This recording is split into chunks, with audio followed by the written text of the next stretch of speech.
Hi, this is Evan with Dgit. Today we're going to be looking at the second gen Amazon Echo, the Google Home, and the brand new Apple HomePod.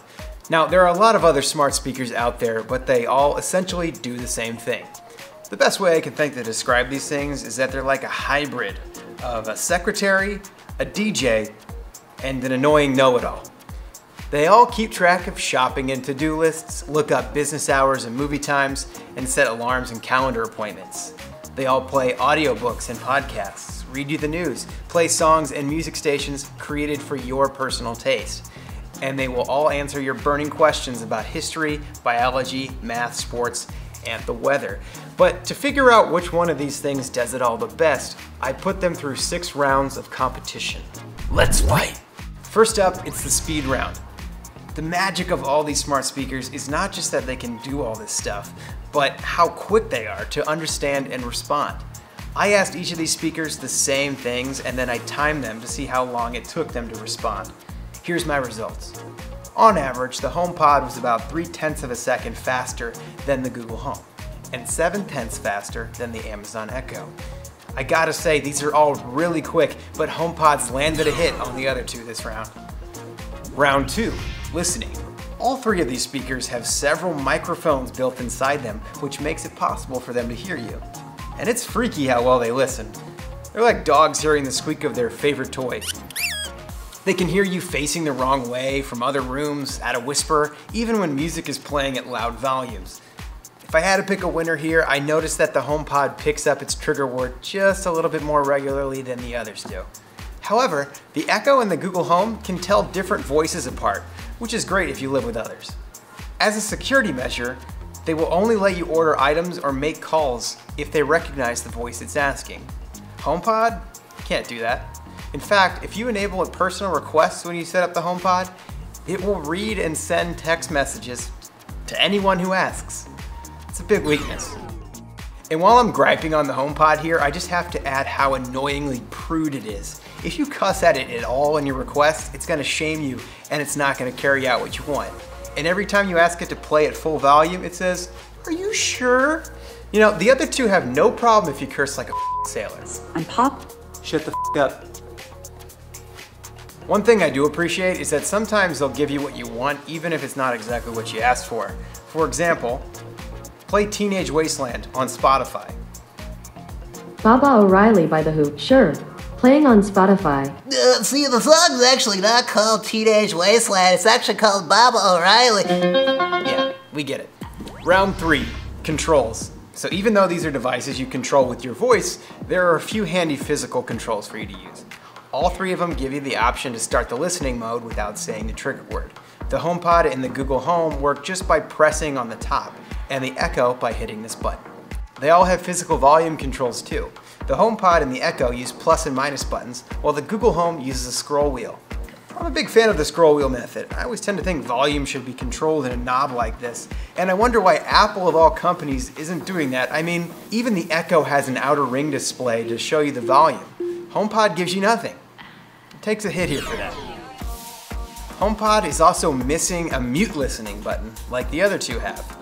Now, why would you want to mute listening? Well, first I'd say for privacy reasons, and second for when you're watching a video like this one, and I say, "Hey Siri, play Nickelback." That's another hit against HomePod. So before we leave controls, I want to point out the most essential one for me, which is the shut up control. Both HomePod and Google Home will stop whatever they're saying if you tap the top of them, but the Echo, see, just like that. But the Echo will keep making noise until you tell it to stop with your voice. Now, it may not seem like a big deal, but this is one little way that the Alexa becomes really annoying. That's a blow to the Echo. Round 4, sound. All right, finally we get to the speaker part of the smart speaker. In terms of pure loudness, the HomePod barely edges out the others, but its bass is what really packs a punch. You can feel the music on HomePod. Now, this isn't to knock the quality of the Echo and the Google Home because they sound on par with the other Bluetooth speakers in their price range, but they just don't match up to this one. After listening to the HomePod, I wanted to keep listening to it and wondering to myself later like, oh, I wonder what that song would sound like on HomePod, and making a mental list of ones I wanted to try out on it. The HomePod actually uses some amazing technology which senses the room that it's in and then adjusts itself accordingly. I don't understand quite how it works, but I know it's a big part of why the HomePod sounds great, and I think that's a killer feature. Killer feature. One other feature to point out is the aux out on the Amazon Echo. That means that you can pump Alexa into your hi-fi system if you've got one, which is a killer feature for those that do. Killer feature. Round 5, apps. The Amazon Echo has thousands of apps, or as it refers to them, skills. Because Amazon was the first one to have a mainstream smart speaker, and because they've done an excellent job of supporting developers who make apps for Alexa, there are now thousands of these skills for just about anything you can imagine. I like Jeopardy, Diddy, and My Applause. Alexa, My Applause. Echo skills are a killer feature. Killer feature. Google Home works in a similar way. All you need to say is talk to and then the skill name. For fun, try this one. Talk to Michael saying no. Here you go. No, God!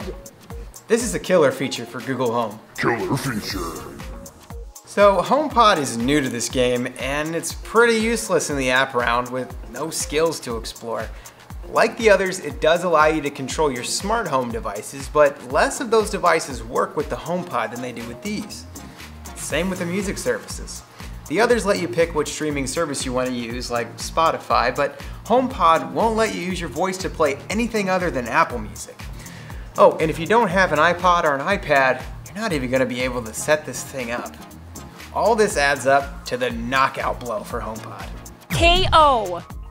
Not to beat a dead HomePod, but it's also weaker than the others because it can't make phone calls, something that both the Echo and the Google Home can handle. Final round, price. The Google Home is $129, but it goes on sale quite often at $79. At full price, the Echo is a budget option at $99, and the HomePod is expensive, $349. That means for the price of one HomePod, you can get 3 of the Echo or the Home. Okay, that's it. Google Home takes the crown for being the best overall smart speaker. Thanks for watching. If you enjoyed this video, you'll also enjoy the battle royale of media streaming devices for your TV. You can find that video and much more here on our YouTube channel and on our website, dgit.com.